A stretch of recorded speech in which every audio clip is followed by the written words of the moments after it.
Cinema নিয়ে অবশ্যই ভাবছি। আমার আসলে বড় পর্দায় কাজ করার ইচ্ছা আছে।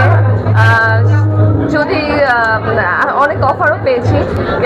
যদি ডিরেক্টর প্লাস আমার আর্টিস্টের সাথে ঠিক থাকে, আমার কো আর্টিস্ট যদি আমার কো আর্টিস্ট কে হবে এটা যদি ঠিক হয়, তাহলে হোপসো এই বছরে আমি বড় পর্দায় কাজ করতে পারি। আপনার ইচ্ছার জায়গা থেকে আপনি কাকে চিন্তা করছেন যে আপনার সঙ্গে হলে বেটার হয় বা তাকে নিয়ে কাজ করতে চাচ্ছেন? অবশ্যই সবাই বাংলাদেশে চায় একজন ভালো আর্টিস্টের সাথে কাজ করতে। বাংলাদেশে আসলে ছেলে ভালো আর্টিস্ট অনেক আছে, আর্টিস্ট অনেক আছে, নায়ক অনেক কম। নায়ক আমি অবশ্যই চাবো আমাদের সাকিব ভাইয়ের সাথে কাজ করতে, বা সিয়াম আছে সিয়ামের সাথে কাজ করতে। আর আসলে আর্টিস্টও ম্যাটার করে না আমার কাছে। ডিরেক্টর, আমি নিজে একজন ডিরেক্টর আর্টিস্ট। তো আমার যদি ডিরেক্টর ভালো হয়, যে কোনো কাউকে নিলে যদি স্ক্রিপ্ট ভালো হয় আমি ওকে। হার্লিনে আসলে অনেক বড় বড় তারকারা আছে, তার সাথে আমিও হার্লিনে কাজ করছি। সিনেমা নিয়ে ডিসকাশন হয় না এটা বলতে পারবো না, আসলে এটা তারাই বলতে পারবে। কথাবার্তা অনেক কিছুই হয়, কিন্তু ইট ডিপেন্ডস আসলে কোনটা হবে এটা আসলে বলাটা টাফ যতক্ষণ পর্যন্ত না হয়।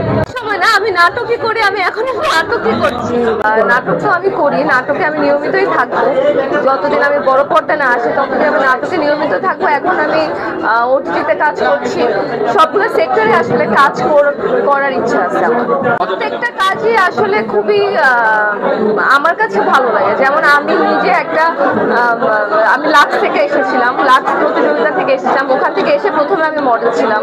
আমি অনেকদিন মডেলিং করেছি। মডেলিং থেকে আমি নাটকে এসেছি। আমি আস্তে আস্তে অ্যাক্টিং শিখেছি, আমি মিউজিক ভিডিওস করেছি, আমি ওটিটিতে কাজ করেছি। সো বড় পর্দায় আমি আসলে কাজ করেছি। সো আমি প্রত্যেকটা সেক্টরে কাজ করেছি, আর প্রত্যেকটা সেক্টরে আমার সাথে কাজ করে ভালো লেগেছে। নতুন নতুন এক্সপিরিয়েন্স আসলে গ্যাদার করতে পারি। একটা কমার্শিয়াল সিনেমা ছিল বয়ফ্রেন্ড, যেটা আমি করেছি। আর মেঘনা কন্যা ছিল একটু ভিন্নধর্মী গল্প। এখন আমি চেষ্টা করব, আসলে এটা আমি এখন বলতে পারছি না যে আমি একদম অফ ট্র্যাকের গল্প করবো না একদম আমি কমার্শিয়াল গল্প করবো। যেটা আমার কাছে স্ক্রিপ্টে ভালো লাগে, বাট স্ক্রিপ্টটা খুব ভালো থাকতে হবে, গল্প ভালো হতে হবে। কমার্শিয়াল সিনেমায় যে গল্প ভালো হয় না সেটা তো না, কমার্শিয়াল সিনেমায় গল্প অনেক ভালো হয়। আমাদের সাকিব খানের তুফান সিনেমাটা যেরকম, আমি চাইবো এরকম করে সিনেমায় কাজ করতে। আমি কাউকে ফলো ভাবে করি না, কিন্তু আমি অনেকেরই ফ্যান। যেমন আমি জয়া আপুর ফ্যান, আমি মেহজাবিন আপুর ফ্যান। আমার তাদেরকে খুব ভালো লাগে, তাদের কাজ আমার দেখতে খুব ভালো লাগে। না না, মেহজাবিন আপু কাজ আমার ভালো লাগে। আমি আসলে ছোটবেলা থেকেই তার ফ্যান। তার অ্যাক্টিং আমি খুব অ্যাপ্রিসিয়েট করি। তার অ্যাক্টিং এর প্রত্যেকটা নাটক আমার দেখতে ভালো লাগে। আর তার যে সিনেমাটা করলো প্রিয় মালতী, সেটা আমি আমার ফ্যামিলির সাথে হলে গিয়ে দেখেছিলাম। অসাধারণ অভিনয়।